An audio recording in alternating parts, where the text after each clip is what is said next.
बिस्मिल्लाहिर्रहमानिर्रहीम, अस्सलाम वालेकुम। प्रोग्राम सच बोलो के साथ मैं हूं साकिब सलीम कुरैशी। आज के प्रोग्राम में बात होगी पाकिस्तान की मौजूदा सियासी सूरत के हवाले से कि पाकिस्तान में क्या हो रहा है। जिस तरह वज़ीर-ए-आज़म पाकिस्तान इमरान खान के नए बयानात आ रहे हैं, तो उसी तरह हमें नज़र आती है अपोजिशन की जानिब से होने वाली वो तमाम एक्टिविटी जिसने पूरी मुल्क और कौम को एक अजीब कश्मकश में डाला हुआ है। कहीं एहतसाब का नारा है तो कहीं एनआरओ की बातें की जा रही हैं, और ऐसे में पाकिस्तान डेमोक्रेटिक मूवमेंट यानी पीडीएम, जिसका अहम किरदार समझा जाता रहा है, टूट-फूट का शिकार है। एक तरफ पाकिस्तान मुस्लिम लीग नून और पाकिस्तान पीपल्स पार्टी आमने सामने, तो दूसरी जानिब पीडीएम के खुद साख्ता सरबराह जनाब मौलाना फजल रहमान, जो इस वक्त कोविड-19 में फंसे हुए हैं और साथ कोरोना के साथ लड़ते जड़ते इस वक्त घरों में बैठे हुए हैं। बहरहाल पीडीएम की कानूनी हैसियत क्या है, पीडीएम क्या है, पीडीएम क्यों बनाई गई थी और पीडीएम का किरदार इंतहाई अहम है या नहीं है, ये और बात है। लेकिन गुज़िश्ता दिनों में हमने देखा है कि जिस तरह पीडीएम की जानिब से शोकास के नाम पर एक ड्रामा रचाया गया, और वो ड्रामा पाकिस्तान पीपल्स पार्टी को नागवार गुजरा, जिसके बाद हमने देखा है प्रेस कॉन्फ्रेंस का सिलसिला शुरू हुआ और एक दूसरे पर ताबड़तोड़ हमले भी किए गए। क्या वजह है कि मौलाना फजल रहमान की खामोशी, और क्या वजह है मरियम बीवी जो खुद इस वक्त वो भी कोरोना का शिकार है और क्वारंटाइन है। बहरहाल अब ये तो आने वाला वक्त बताएगा कि होने क्या वाला है। आज के प्रोग्राम में दो अहम मौज़ूआत पर बात होगी। एक होगी पीडीएम के हवाले से और दूसरी बात होगी कैपिटल डेवलपमेंट अथॉरिटी में होने वाली बदअनवानियों के हवाले से कि इदारे में जो करप्शन जारी है उसकी रोकथाम के लिए क्या किया जा रहा है। चेयरमैन सीडीए आमिर अली अहमद खान के साथ मुलाकात हुई। मुलाकात में बड़े अहम मौज़ूआत ज़ेर बहस आए गए, और उसमें ख़ुसूसी तौर पर चेयरमैन सीडीए को जो बावर कराया गया, उनको बताया गया कि किस तरह कैपिटल डेवलपमेंट अथॉरिटी में बदअनवानियाँ की जा रही हैं, किस तरह उनके नाम का इस्तेमाल किया जा रहा है, और किस तरह सीडीए के बड़े आला ओहदेदार अफसरान जो मुलव्वस हैं कॉर्जनम के नाम पर बनाने वाली जाली और बोगस फाइलों को, और किस तरह सेक्टर D13 को बेचा जा रहा है बोगस प्लॉट्स बनाकर, उस पर कार्रवाइयों की क्यों नहीं की जा रही हैं और क्यों कार्रवाइयों को ताख़ीर का शिकार किया जा रहा है। इन सब पर आज के प्रोग्राम में बात होगी। सबसे पहले हम बात करेंगे पीडीएम के हवाले से भी। पीडीएम की जैसे मैंने पहले भी कहा कि इसकी कानूनी हैसियत क्या है। शोकास नोटिस दिया गया पीडीएम के general secretary general Shahid Khaqan Abbasi की जानिब से। स्क्रीन पर जो ये फुटेज चल रही है, ये वो लेटर है, ये जो शोकास जिसे कहा जा रहा है कि general secretary PDM Shahid Khaqan Abbasi साहब ने भेजा, और उसमें ये वजाहत तलब की गई है पाकिस्तान पीपल्स पार्टी से कि काइंडली, तो काइंडली लफ्ज़ कहाँ इस्तेमाल होता है, क्यों दरख्वास्त की जा रही है। शोकास नोटिस में ऐसे कौन से जुमले को इस्तेमाल किया जाता है जो इतने बड़े सियासतदान होने के नाते शाहिद खाकान अब्बासी नहीं समझ सके। अगर मिडिल क्लास बच्चों को भी ये पेपर दे दिया जाए और उनको कहा जाए कि वो रिक्वेस्ट फाइल कीजिए, तो शायद उन्हें पता होगा कि उन्हें लफ्ज़ काइंडली कहाँ इस्तेमाल करना है। इस लेटर में बड़ी अहम नुकात पर बात की जा सकती है, और पूछा जा सकता है कानूनी हैसियत क्या है। क्या मौलाना फजल रहमान मुंतखब सदर हैं पीडीएम के, जो इतना बड़ा स्टेप लेने जा रहे हैं? इस पीडीएम को क्या इलेक्शन कमीशन से कोई रजिस्टर्ड करवाया गया है बतौर पॉलिटिकल पार्टी? इसकी क्या हैसियत है?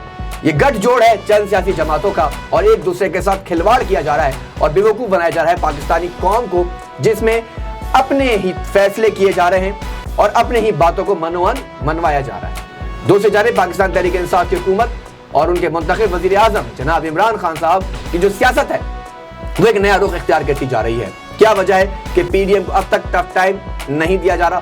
क्या वजह है कि पॉलिटिकल पार्टीज के तमाम मामला जिन्हें कंट्रोल करना चाहिए उसे कंट्रोल करने में वो नाकाम रहे हैं? अब बात करते हैं एक बार फिर पीडीएम की कानूनी हैसियत की। शोकास नोटिस में हवाला दिया गया सरबराही इजलास जो मार्च 9 को मुंतखब हुआ, और उस पर हमने देखा कि वो जो इजलास था उसकी सरबराही की मौलाना फजल रहमान में, और उसमें उन बातों को दोहराया गया कि किस तरह पाकिस्तान तहरीक इंसाफ की हुकूमत को टफ टाइम दिया जाएगा। सेनेट के इंतखाबात को लेकर बड़े अहम फैसले किए गए, और वाज़ेह तौर पर अपनी ख्वाहिशात का इजहार किया गया कि चेयरमैन सेनेट के लिए पाकिस्तान पीपल्स पार्टी के जिन्हें मुंतखब किया गया था जनाब यूसुफ रज़ा गिलानी साहब, उन्हें वोट दिया जाएगा। डिप्टी स्पीकर के लिए अब्दुल गफूर हैदरी साहब का नाम, और फिर अपोजिशन के लिए पाकिस्तान मुस्लिम लीग नून को आगे बढ़ाया गया। लेकिन सब कुछ उल्टा ही होता गया। कहते हैं ना कि कहानियां लिखने वाले या शतरंज की चाल बिछाने वाले उस बसात को बेहतर समझते हैं कि कहाँ पे किस मोहरे का इस्तेमाल करना है। ठीक ऐसा ही मोहरा इस्तेमाल हुआ मौलाना फजलुर रहमान। मौलाना फजलुर रहमान, एक बार फिर मैं कह रहा हूँ कि किस तरह उन्होंने उन तमाम शिकों को जो आईनी पाकिस्तान कहता है, इलेक्शन कमीशन कहता है, और किस तरह लोगों को बेवकूफ़ बनाया जा रहा है। लेकिन एक बात बड़ी इंपॉर्टेंट है कि चेयरमैन सेनेट से जिस तरह यूसुफ रज़ा गिलानी साहब को हराया गया, मैं लफ्ज़ इस्तेमाल कर रहा हूँ, हराया गया है, तो बड़ी वसू के साथ कह रहा हूँ, क्योंकि जो एक गोरख धंधा बनाया गया है कि स्टैंप ऊपर होनी चाहिए थी, नीचे होनी चाहिए थी, उसका भी एक ड्रामा रचाया गया। बहरहाल एक और बात है, लेकिन यूसुफ रज़ा गिलानी साहब ने माज़रत के साथ यूसुफ रज़ा गिलानी साहब ने बतौर अपोजिशन लीडर जिस तरह अपनी पहली तकरीर की और वाज़ेह तौर पर उन्होंने कहा कि कानून साजी के लिए, मुल्क की मफाद में जो कानून साजी है उसमें पाकिस्तान पीपल्स पार्टी अपना भरपूर किरदार अदा करेगी, तो काबिल तारीफ है। ये मानना होगा कि पाकिस्तान पीपल्स पार्टी ने हमेशा से जमहूरियत और सिस्टम को चलाने की बात की है, लेकिन ऐसे में पाकिस्तान मुस्लिम लीग नून का जो स्टांस है वो थोड़ा डिफरेंट नजर आता है। उन्होंने गुज़िश्ता कुछ अरसे में सिस्टम को लपेटने की बात की है, और पाकिस्तान तहरीक इंसाफ की बात की जाए या फिर पाकिस्तान पीपल्स पार्टी की बात की जाए, उन्होंने सिस्टम चलाने की बात की है। और ऐसे में पीडीएम का जन्म लेना, और पीडीएम में मौलाना फजलुर रहमान जो पहली बार सिस्टम से बाहर रहे हैं, वो किसी हुकूमत का हिस्सा नहीं रहे, उन्होंने भरपूर कोशिश की कि JUIF के जो प्लेटफॉर्म है उसे सिस्टम को लपेटा जाए। क्या वजह है ये सारी बातें की जा रही हैं? एक तरफ NRO लेने वाले जो सिस्टम लपेटने की बात करते रहे, एक तरफ NRO ना देने वाले सिस्टम चलाने की बात करते रहे। पाकिस्तान पीपल्स पार्टी का सिंपल स्टैंस है और सीधा स्टांस है कि जमहूरी निज़ाम चलना चाहिए और जमहूरी ही निज़ाम के जरिए सिस्टम में बात करनी चाहिए। लेकिन आगे हमें मामला कुछ और ही होते हुए नजर आ रहे हैं। क्या वजह है कि और चीज़ों को कंट्रोल नहीं किया जा रहा है, किस तरह की बातें की जा रही हैं। और फिर एक बार फिर मैं कहता हूँ कि ये जो कानूनी हैसियत अब इस पीडीएम की रह गई है, जो कि पहले भी नहीं थी, और अब इस शोकाज का ड्रामा रचाकर किस तरह पीडीएम एक्सपोज हुई है, खुसूसी तौर पर पाकिस्तान मुस्लिम लीग नून।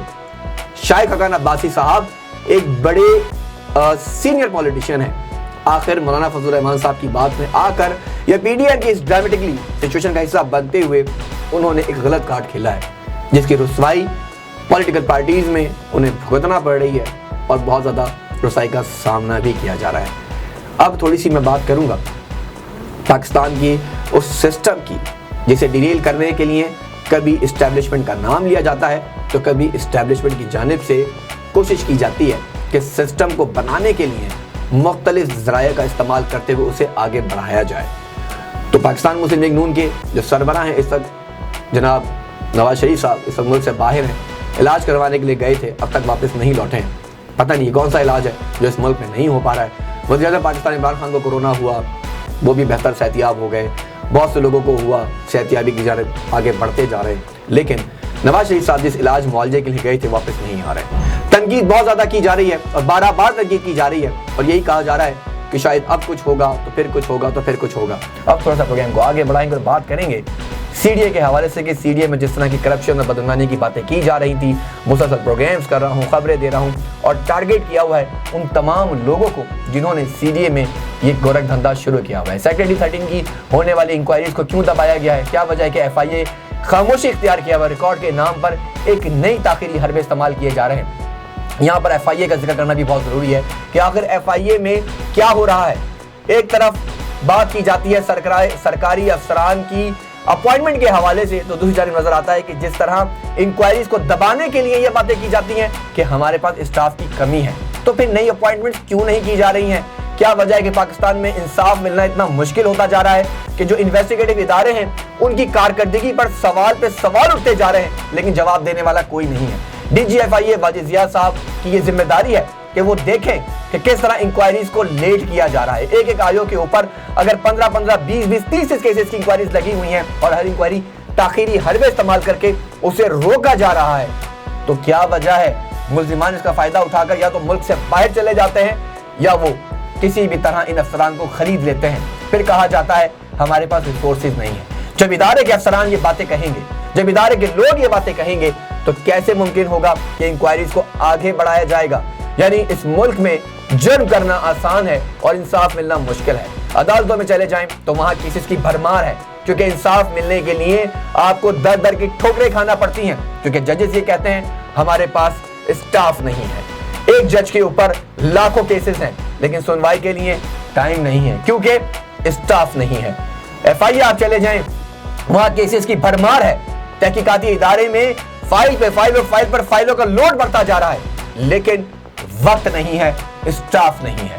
نیب چلے جائیں تو وہاں پہ بھی کیسز کی بھرمار ہے اور فائلوں کا ایک درخواستوں کا ایک نیا ملبہ جو ہے وہ ہمیں نظر آتا ہے لیکن آپ کے پاس اسٹاف نہیں ہے۔ تو وزیر اعظم پاکستان عمران خان، سب سے پہلے تو آپ کو یہ کام کرنا چاہیے کہ ان اداروں کو ٹھیک کرنے کے لیے نئی اپوائنٹمنٹس کی جائیں، ان اداروں کو تیز کیا جائے۔ نظر تو یہی آ رہا ہے کہ ہر کوئی ملوث ہے، اوپر سے لے کے نیچے تک سب بک چکا ہے اور سارا مال بکا ہوا ہے، یا ان میں جرات نہیں ہے یا یہ فیصلے کرنے کی ہمت نہیں رکھتے، کیونکہ جب آپ کی انویسٹیگیشن کمزور ہوگی تو اس کا فائدہ عدالتوں میں اٹھایا جاتا ہے۔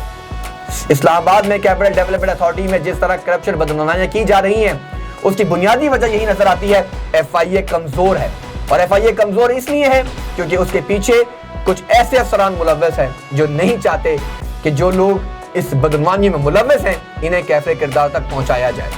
اس وقت میں صرف 2 ہی کیس ڈسکس کروں گا جن کو مستقل طور پر آپ تک درخواستیں موصول ہو رہی ہیں۔ کیا وجہ ہے کہ سی ڈی اے میں جو کرپشن اور بدعنوانیوں میں ہونے والی انکوائریز ہیں انہیں دبانے کی کوششیں کی جا رہی ہیں؟ کیا وجہ ہے کہ اسلام آباد کے وہ نام نہاد ڈیلر جو سی ڈی اے میں ملوث کرپٹ افسران کے ساتھ مل کر کرپشن کر رہے ہیں، بوگس پلاٹ بنا رہے ہیں، اس کی الاٹمنٹ کر رہے ہیں، ان کے خلاف قانونی کارروائیاں کیوں عمل میں نہیں لائی جا رہی؟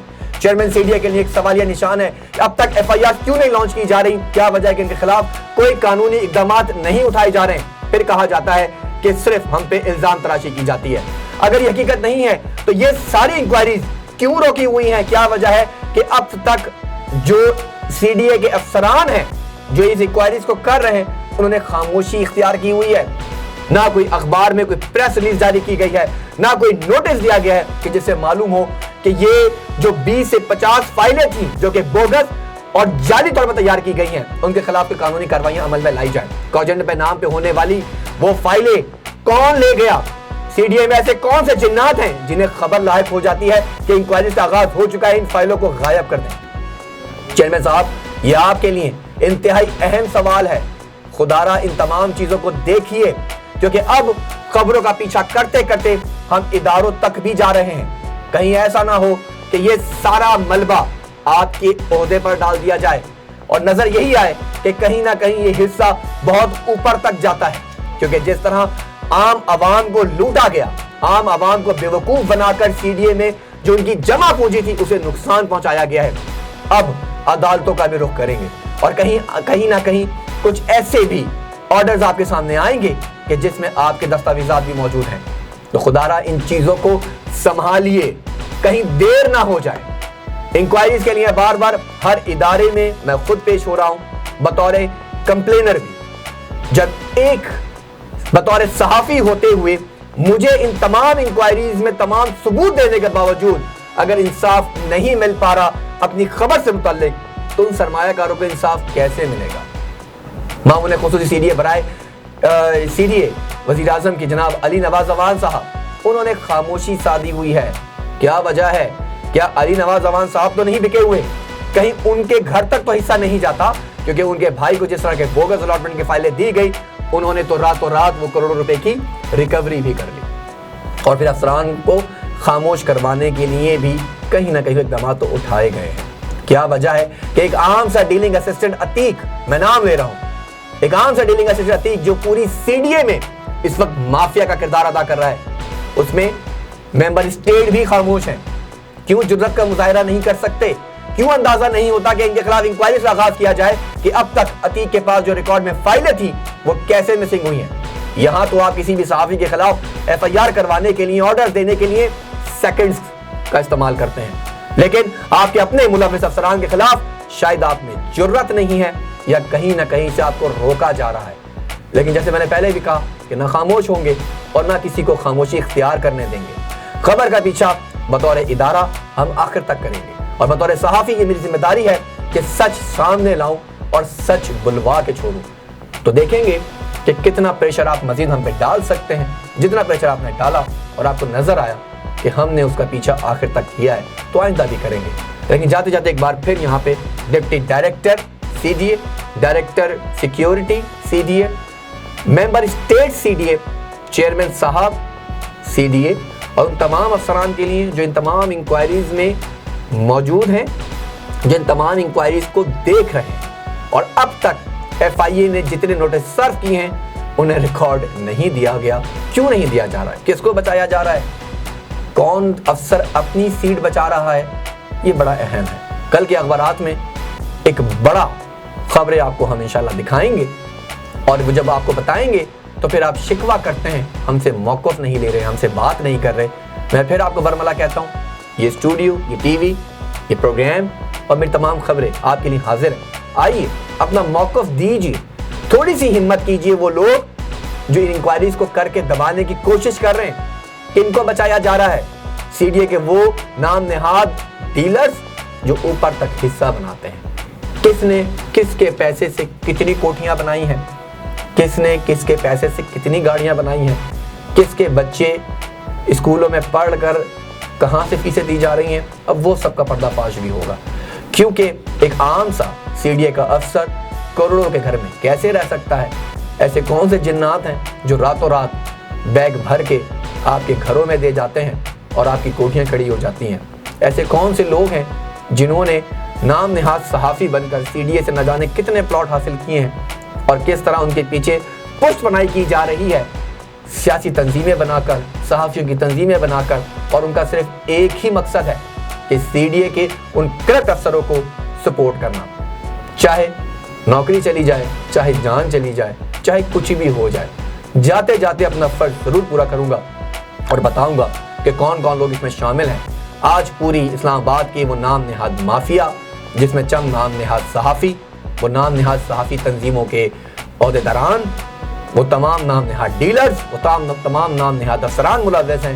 اب ان سب کا پردہ فاش کرنے کے لیے جلد نیب سے رابطہ کروں گا, ناموں کے ساتھ ان سب کی پراپرٹی کھلواؤں گا اور دیکھیں گے کہ کون کتنا سچا تھا, کتنا ایماندار تھا. مجھے یہاں دیجیے اجازت, اعلانے کے بعد.